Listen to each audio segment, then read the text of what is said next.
ಅಂಗೀಕರಿಸುವುದು ಸನ್ಮಾನ್ಯ ಮುಖ್ಯಮಂತ್ರಿ ಪರವಾಗಿ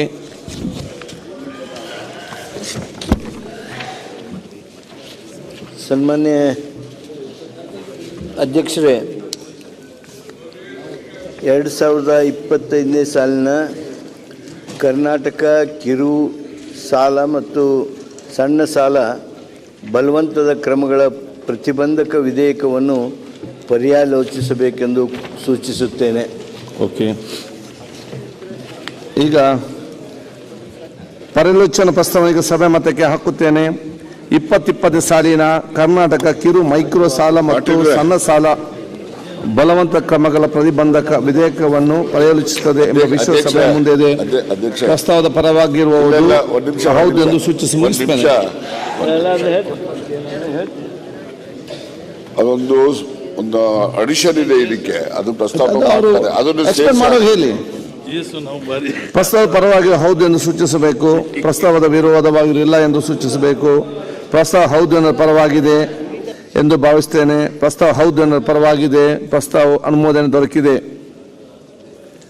ವಿವರ ನೀಡುವುದು ಸಚಿವರು. ಮೌನಂ ಸಮ್ಮತಿ ಲಕ್ಷಣಂ.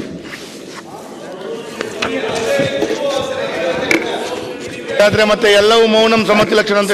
ಅಧ್ಯಕ್ಷರೇ, ಕರ್ನಾಟಕ ಕಿರು ಸಾಲ ಮತ್ತು ಸಣ್ಣ ಸಾಲ ಬಲವಂತದ ಕ್ರಮಗಳ ಪ್ರತಿಬಂಧಕ ವಿಧೇಯಕವನ್ನು ಈ ಸಂದರ್ಭದಲ್ಲಿ ಆರ್ಡಿನೆನ್ಸ್ ರಿಪ್ಲೇಸ್ಮೆಂಟ್ ಬಿಲ್ ಆಗಿ ನಾವು ಮಂಡಿಸ್ತಾ ಇದ್ದೇವೆ. ಈ ಸುಗ್ರೀವಾಜ್ಞೆಯನ್ನು ತರಬೇಕಾಗಿರ್ತಕ್ಕಂಥ ಆ ಹಿನ್ನೆಲೆ ಹಾಗೂ ಅನಿವಾರ್ಯತೆ ಬಗ್ಗೆ ತಮಗೂ ಎಲ್ಲರಿಗೂ ಗೊತ್ತಿರ್ತಕ್ಕಂಥದ್ದು. ರಾಜ್ಯದಲ್ಲಿ ದುರ್ದೈವದಿಂದ ಕೆಲವು ಸಾಲ ವಸೂಲಿ ಮಾಡುವಂಥ ಸಂಸ್ಥೆಯವರು ಅನ್ಬೋದು, ಖಾಸಗಿಯವರು ಅನ್ಬೋದು, ರಿಜಿಸ್ಟರ್ಡ್ ಇರ್ಬೋದು, ಅನ್ರಿಜಿಸ್ಟರ್ಡ್ ಇರ್ಬೋದು, ಒಮ್ಮೆಲೇ ಸಾಲ ವಸೂಲಾತಿಯನ್ನು ಅತ್ಯಂತ ಕಠಿಣ ಕ್ರಮಗಳಿಂದ ಮಾಡೋದಕ್ಕೆ ಪ್ರಾರಂಭ ಮಾಡಿದರು. ಯಾವ ಕಾರಣದಿಂದ ಆ ರೀತಿ ಸನ್ನಿವೇಶ ಸೃಷ್ಟಿಯಾಯಿತೋ ಗೊತ್ತಿಲ್ಲ. ಆದರೆ ಯಾವಾಗ ಆ ಕಠಿಣ ಕ್ರಮಗಳನ್ನು ತೆಗೆದುಕೊಳ್ಳೋದಕ್ಕೆ ಪ್ರಾರಂಭ ಮಾಡಿದರು, ಜನ ಸಂಪೂರ್ಣವಾಗಿ ತಮ್ಮ ಆತ್ಮವಿಶ್ವಾಸವನ್ನು ಕಳೆದುಕೊಂಡ್ಬಿಟ್ರು. ಸುಮಾರು 15ರಷ್ಟು ವ್ಯಕ್ತಿಗಳು ಆತ್ಮಹತ್ಯೆಗೆ ಶರಣಾದರು. ಭಾಳ ಜನ ಕೆಲವೊಂದು ಗ್ರಾಮಗಳಲ್ಲಂತೂ ಊರನ್ನು ಸಾಲಗಾರರೆಲ್ಲರೂ ಬಿಟ್ಟು ಹೋಗಿರ್ತಕ್ಕಂಥದ್ದು. ಚಾಮರಾಜನಗರದೊಳಗೆ ಮಾದೇವಪ್ಪನವ್ರಿಗೆ ಗೊತ್ತಿದ್ದಂಗೆ ಒಂದು ಊರಿನೊಳಗೆ ಆ ಊರಿನವರೆಲ್ಲರೂ ಹೋಗಿಬಿಟ್ಟಿದ್ರು. ಅಂದರೆ ಈ ರೀತಿಯಾಗಿರ್ತಕ್ಕಂಥ ಪರಿಸ್ಥಿತಿ ನಿರ್ಮಾಣ ಆದಂಥ ಸಂದರ್ಭದಲ್ಲಿ ಜನರಲ್ಲಿ ಆತ್ಮವಿಶ್ವಾಸವನ್ನು ತುಂಬಬೇಕು.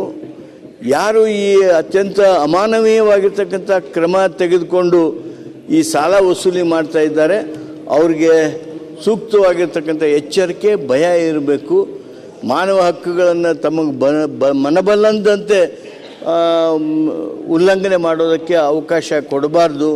ಹಾಗೂ ಸಾಲಗಾರರ ಗೌರವವನ್ನು ಸಹಿತ ರಕ್ಷಣೆ ಮಾಡೋದಕ್ಕೆ ನಾವು ಮುಂದೆ ಬರಬೇಕು ಅಂಥೇಳಿ ಈ ಒಂದು ಸುಗ್ರೀವಾಜ್ಞೆಯನ್ನು ನಾವು ತರಬೇಕಾಗಿ ಬಂತು. ನಮ್ಮ ರಾಜ್ಯದಲ್ಲಿ ನಮ್ಮ ಅಂದಾಜು ಒಂದು ಅಧ್ಯಯನ ಮಾಡಿದ್ದಾರೆ. ಸುಮಾರು 40,000 ಕೋಟಿಯಷ್ಟು ಸಾಲ ಇವತ್ತು ಅನ್ರಿಜಿಸ್ಟರ್ಡ್ ಇನ್ಸ್ಟಿಟ್ಯೂಷನ್ಸ್, ಅನ್ರಿಜಿಸ್ಟರ್ಡ್ ಮನಿ ಲೆಂಡರ್ಸ್ ಇವರಿಂದ ವಿತರಣೆ ಆಗಿರುವಂಥ ಸಾಧ್ಯತೆ ಇದೆ ಅಂಥೇಳಿ ಒಂದು ಅಕಾಡೆಮಿಕ್ ಎಕ್ಸಸೈಸನ್ನು ಮಾಡಿದ್ದಾರೆ ಅಧ್ಯಕ್ಷರೇ.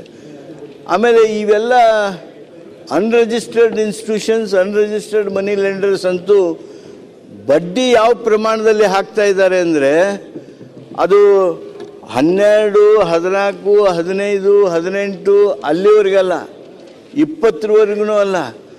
ಕೆಲವು ಕಡೆ ಪ್ರತಿ ತಿಂಗಳ 10%, ಅಂದರೆ ಇಟ್ ಬಿಕಮ್ಸ್ ಆಲ್ಮೋಸ್ಟ್ 120% ಇಂಟ್ರೆಸ್ಟ್.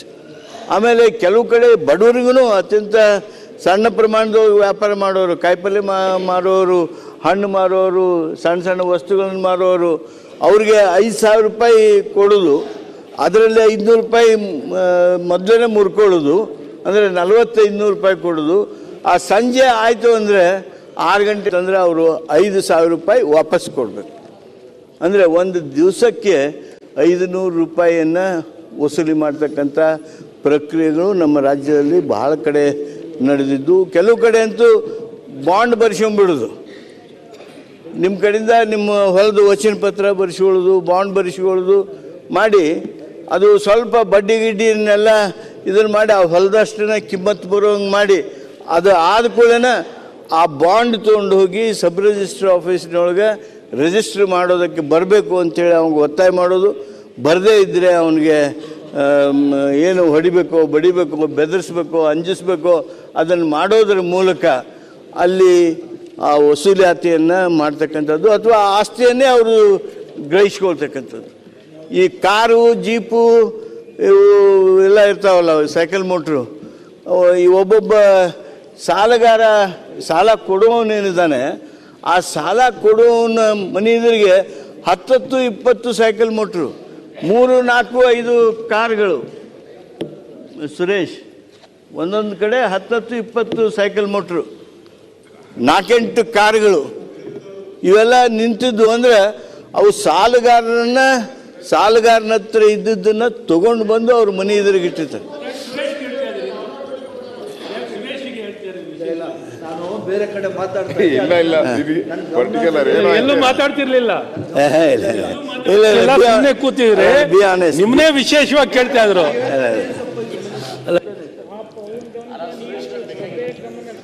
ಅಧ್ಯಕ್ಷರೇ, ಈ ರೀತಿಯಾದ ಈ ವಾತಾವರಣದೊಳಗೆ ಮಾನ್ಯ ಮುಖ್ಯಮಂತ್ರಿಗಳು ಒಂದು ಉನ್ನತವಾಗಿರ್ತಕ್ಕಂಥ ಸಮಿತಿಯನ್ನು ಕರೆದರು. ಸಚಿವ ಸಂಪುಟದಲ್ಲಿ ಸುದೀರ್ಘವಾಗಿ ಚರ್ಚೆ ಮಾಡಿದ್ವಿ.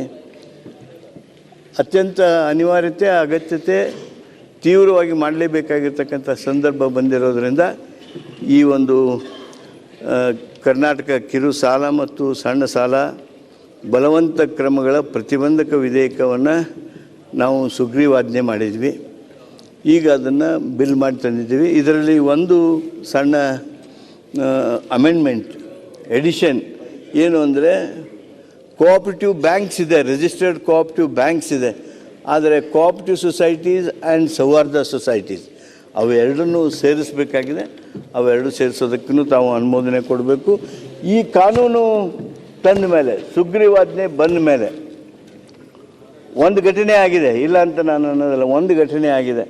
ಆದರೆ ಈ ಸಾಲ ವಸೂಲಿ ಹೆಸರಿನೊಳಗೆ ಜನರ ಗೌರವ ಏನು ತೆಗಿತಾ ಇದ್ದರು, ಜನರ ರಕ್ತ ಏನು ಹೀರ್ತಾ ಇದ್ದರು, ಏನು ಬಡ್ಡಿ ಮುಖಾಂತರ ಅವರ ಆಸ್ತಿಗಳನ್ನು ಏನು ತಾವೇ ತೆಗೆದುಕೊಂಡು ಬಿಡ್ತಿದ್ರು, ಅಂಥವ್ರಿಗೆ ಮಟ್ಟ ಹಾಕ್ತಕ್ಕಂಥ ಕೆಲಸ ಈ ಸುಗ್ರೀವಾಜ್ಞೆ ಈ ಕಾನೂನಿನ ಮುಖಾಂತರ ಸಾಧ್ಯ ಆಗ್ತದೆ. ಆದ್ದರಿಂದ ಈ ಸಂದರ್ಭದಲ್ಲಿ ನಾನು ತಮ್ಮಲ್ಲಿ ವಿನಂತಿ ಮಾಡ್ತೀನಿ. ಇದರೊಳಗೆ ಭಾಳ ಜನರಿಗೆ ಏನೈತಿ, ಮೈಕ್ರೋ ಫೈನಾನ್ಸ್ ಇನ್ಸ್ಟಿಟ್ಯೂಷನ್ಸ್ ಅದಾವಲ್ಲ, ಆ ಇನ್ಸ್ಟಿಟ್ಯೂಷನ್ಸ್ ಸಾಲ ವಸೂಲಿ ಮಾಡೋಕ್ಕೆ, ನಾವು ಸಾಲ ವಸೂಲಿ ಮಾಡೋದಕ್ಕೆ ಬೇಡ ಅಂದಿಲ್ಲ, ಆದರೆ ನಿಮ್ಮ ಬಡ್ಡಿ ಏನು ನಿಯಮಾನುಸಾರ ಇರಬೇಕು ಅಷ್ಟೇ ಇರ್ತಕ್ಕದ್ದು, ನಿಮಗೆ ತಿಳಿದಷ್ಟು ಬಡ್ಡಿ ವಸೂಲಿ ಮಾಡೋಕ್ಕಾಗಲ್ಲ. ಆ ರೀತಿಯಾಗಿರ್ತಕ್ಕಂಥ ಕಾನೂನನ್ನು ತಂದಿದ್ದೇವೆ.